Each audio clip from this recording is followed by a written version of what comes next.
Russia, saint പീറ്റർബർഗ്, field marshal സുവോറോവിന്റെ സ്മാരകം. അതങ്ങനെ തന്നെയാണ് വിശ്വസിക്കപ്പെടുന്നത്. വാസ്തവത്തിൽ ഈ പുരാതന യോദ്ധാവിന്റെ സ്മാരകം ആരെക്കുറിച്ചാണ് സമർപ്പിച്ചിരിക്കുന്നത് എന്ന് അറിയപ്പെടുന്നില്ല. അവൻ സുവോറോവിന്റെ ചിത്രങ്ങളോട് മുഖത്തോ വസ്ത്രങ്ങളോടോ സാമ്യമില്ല. സ്മാരകത്തിൽ കമാൻഡർ സുബോറോവിനെ സംബന്ധിച്ച ഒരു വിശദാംശം അല്ലെങ്കിൽ എഴുത്ത് കാണില്ല. മൂല്യവുമുള്ള പാറയിലുണ്ടാകുന്ന ശില്പി ആരാണെന്നും സ്ഥാപകനും ആരാണെന്നും എഴുതിയുണ്ട്.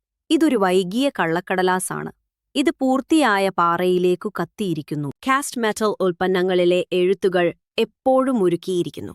ഇത് കാസ്റ്റിംഗുള്ള മോൾ സൃഷ്ടിക്കാനു വളരെ എളുപ്പമാക്കുന്നു. സൈന്യത്തിന്റെ ചട്ടലിയിൽ ഒരു കൂറ്റൻ അക്ഷരം രാജാക്കന്റെ മോനോഗ്രാമുമായി. സൂക്ഷ്മശില്പിയും ഖസ്റ്റും അവരുടെ കലയെ ഒപ്പിടാൻ ആഗ്രഹിച്ചാൽ അവർ ഉടൻ ഉയർന്ന അക്ഷരങ്ങളുണ്ടാക്കും. പിന്നീട് അവർ അവരുടെ സൃഷ്ടിയെ ചിസലുമായി കുത്തിയിട്ടിരിക്കില്ല. പക്ഷേ ചരിത്രകാരന്മാർ വിശ്വസിക്കുന്നു പിന്നീട് കള്ളമടയാളം